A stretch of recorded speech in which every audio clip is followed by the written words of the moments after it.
Friends, Shri మహావిష్ణువు యొక్క దశావతారాలలో 8వ అవతారం కృష్ణావతారం అని మనందరికీ తెలుసు.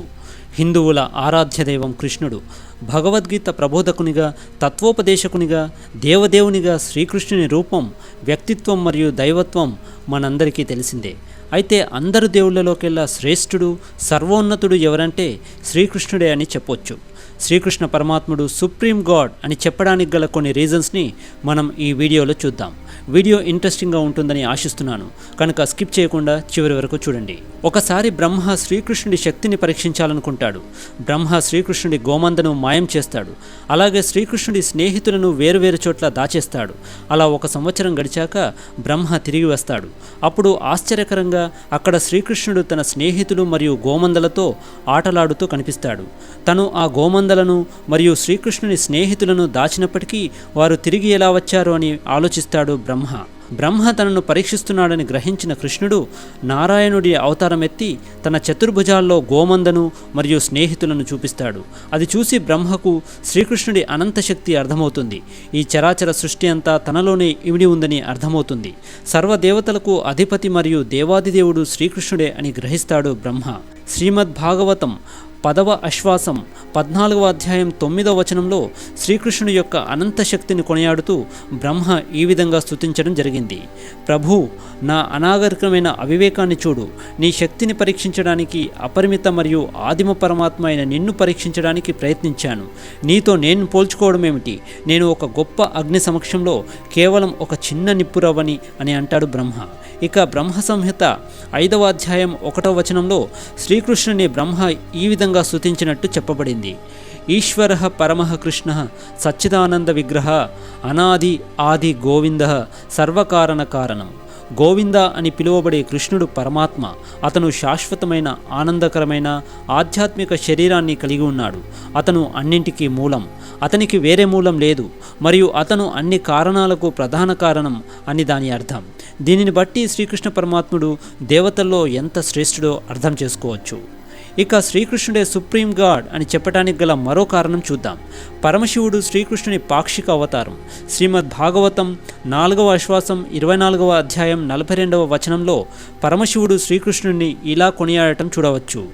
నమస్తే అశిషామీష మనవే కారణాత్మనే నమో ధర్మాయ బృహతే కృష్ణాయ కుంఠమేధసే పురుషాయ పురాణాయ సాంఖ్య యోగేశ్వరాయ చ. మీరు అన్ని ఆశీర్వాదాలను అందించే వారందరిలో అగ్రస్థానంలో ఉన్నారు. ఆనందించే వారందరిలో అత్యంత పురాతనమైన మరియు అత్యున్నత ఆనంది. మీరు అన్ని ప్రపంచాల అధిభౌతిక తత్వానికి యజమానులు. ఎందుకంటే మీరు అన్ని కారణాలకు సర్వోన్నత కారణం గనక. మీరు అన్ని ధర్మసూత్రాలలో గొప్పవారు, సర్వోన్నతులు. అందుచేత నేను నీకు పదే పదే నమస్కరిస్తున్నాను అని దాని అర్థం. ఇక శ్రీమద్ భాగవతం 4వ ఆశ్వాసం 24వ అధ్యాయం 28వ వచనంలో శ్రీకృష్ణుని గూర్చి పరమశివుడు ఇలా చెప్తాడు. ఇహ పరం బ్రహ్మసః సాక్షాత్ త్రిగుణాజ్జీవ సంగీతాత్ భగవంతం వాసుదేవం ప్రపన్నః స ప్రియోహిమే. సర్వోన్నత భగవంతుడైన శ్రీకృష్ణుడికి లొంగిపోయిన ఏ వ్యక్తి లేదా ఏ జీవి అయినా వాస్తవానికి నాకు చాలా ప్రియమైనవాడు అని దాని అర్థం. భాగవతంలో పరమశివుడు చెప్పిన దాని ప్రకారం శ్రీకృష్ణుడు ఎంత సర్వోన్నతుడో అర్థం చేసుకోవచ్చు. ఇక శ్రీకృష్ణుడే సుప్రీం అనటానికి గల మరో కారణం చూద్దాం. ఇంద్రుడు స్వర్గానికి అధిపతి, వర్షాన్ని నియంత్రించేవాడు. అతడు అదితికి కుమారుడు మరియు మహాభారతంలోని అర్జునునికి తండ్రి. ఒకసారి బృందావనవాసులు కృష్ణుని సూచన మేరకు ఇంద్రునికి బదులుగా గోవర్ధన పర్వతానికి యజ్ఞం చేస్తారు. అది చూచి కోపోద్రిక్తుడైన ఇంద్రుడు బృందావనాన్ని వర్షంతో వినాశనం చేయాలని చూస్తాడు. అప్పుడు శ్రీకృష్ణుడు గోవర్ధన పర్వతాన్ని తన చిటికెన వేలిపై ఎత్తి గోకులాన్ని 7 రోజుల పాటు వర్షం నుండి కాపాడుతాడు.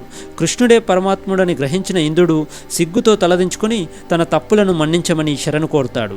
శ్రీమద్ భాగవతం 10వ ఆశ్వాసం 27వ అధ్యాయం 10వ వచనంలో ఇంద్రుడు నమస్తుభ్యం భగవతే పురుషాయ మహాత్మనే వాసుదేవాయ కృష్ణాయ సాత్వతః పతయే నమః అని చెప్పడం జరిగింది. భక్తులకు అధిపతి మరియు సర్వోన్నత భగవంతుడైన శ్రీకృష్ణ భగవానుడు వాసుదేవునికి ప్రణామాలు అని దాని అర్థం.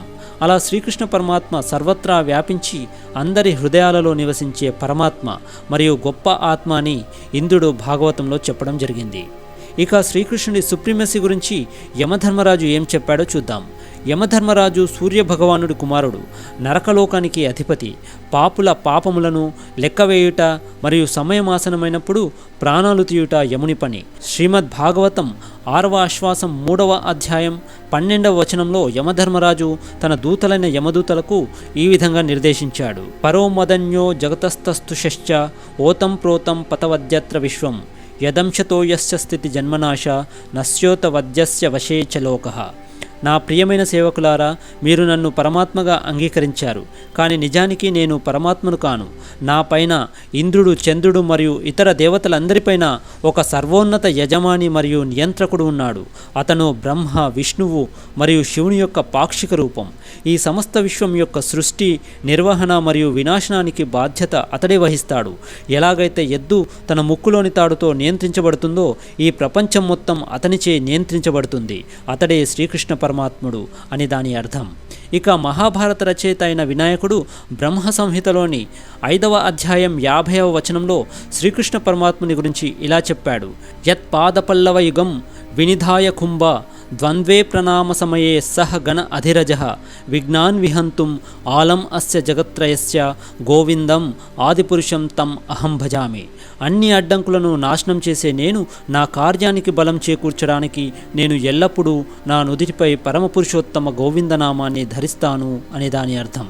ఇక శ్రీమన్నారాయణుడి సతి అయిన లక్ష్మీదేవి శ్రీకృష్ణుడి గురించి ఇలా కొనియాడినట్లుగా బ్రహ్మ సంహితలోని 5వ అధ్యాయం 29వ వచనంలో చెప్పబడింది.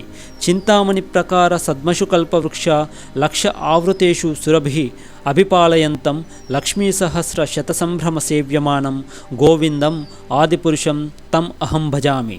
ఆధ్యాత్మిక రత్నాలతో నిర్మితమై లక్షలాది మంది గోపికలతో ఎల్లప్పుడూ ఎంతో భక్తితో ఆప్యాయతతో సేవింపబడుతూ, గోవులను మేపుతూ సమస్త కోరికలను ప్రసాదించే ఆదిమానవుడు అయిన గోవిందుడిని నేను ఆరాధిస్తున్నాను అని దాని అర్థం. ఇక శ్రీకృష్ణుడే సర్వోన్నతుడు అని చెప్పడానికి గల మరో కారణం చూద్దాం. పూర్ణ పురుషోత్తముడైన శ్రీకృష్ణుడు కంసుని చంపడానికి దేవకి గర్భంలోకి ప్రవేశించినప్పుడు దేవతలందరూ అతనికి ఈ విధంగా గర్భస్థుతి ప్రార్థనలు చేసినట్లు శ్రీమద్ భాగవతంలోని 10వ ఆశ్వాసము 2వ అధ్యాయం 40వ వచనంలో చెప్పబడింది. మత్స్యాస్వ కచ్చప నృసింహ వరాహ హంస రాజన్య విప్ర విబుధేషు కృతావతారః త్వం పాసి నస్త్రిభువనంచ యథా దదూనేష బహురత్. ఓ సర్వోన్నత నియంత్రకుడా, మత్స్య, వరాహ, నారసింహ, పరశురామ మరియు శ్రీరామచంద్ర అవతారాలనెత్తి నీ దయతో సకల విశ్వాన్ని రక్షించావు. ఇప్పుడు యదువంశ మార్గదర్శకుడిగా ఈ లోకంలోని పాపాల్ని తగ్గించుటకు అవతరించుచున్న శ్రీకృష్ణ పరమాత్ములకు శిరస్సు వంచి నమస్కరిస్తున్నాము అని దాని అర్థము. ఇక బ్రహ్మ యొక్క మానసపుత్రులైన సనకసనందనాథుడు శ్రీ మహావిష్ణువు జ్ఞానశక్తి యొక్క అవతారాలు. వీరు నిరంతర కౌమార దశను వరంగా పొందారు. వీరు శ్రీకృష్ణ పరమాత్ముని సంపూర్ణుడు, సర్వోత్తముడు మరియు పురుషోత్తమ దేవుడిగా ప్రకటించినట్టు శ్రీమద్ భాగవతంలోని 3వ ఆశ్వాసం 15వ అధ్యాయం 47వ వచనంలో చెప్పబడింది. ఇంకా ఇదే కాకుండా కృష్ణద్వైపాయుడైన వ్యాసుడు, నారదుడు, అసితుడు, విశ్వామిత్రుడు, భరద్వాజుడు, గౌతముడు, వశిష్ఠుడు, భృగుడు, పులస్త్యుడు, కశ్యపుడు, అత్రి, మార్కండేయుడు, బృహస్పతి ఇలా ఎందరో మహర్షులు సైతం శ్రీకృష్ణ పరమాత్ముడిని దేవతల్లోకెల్లా శ్రేష్ఠుడిగా, దేవాదిదేవునిగా చెప్పడం జరిగింది. సో చూశారు కదా, అందరు దేవుళ్ళలోకెల్లా సుప్రీం గాడ్ శ్రీకృష్ణుడే అని చెప్పటానికి గల కారణాలను. పై కారణాలు ఎలా ఉన్నా సర్వమానవాళికి భగవద్గీత లాంటి ఒక గొప్ప గ్రంథాన్ని అందించి జీవన మార్గాన్ని, కర్తవ్యాన్ని బోధించిన శ్రీకృష్ణ పరమాత్ముడు నిజంగా సుప్రీమే అని చెప్పడంలో ఏమాత్రం సందేహం లేదు.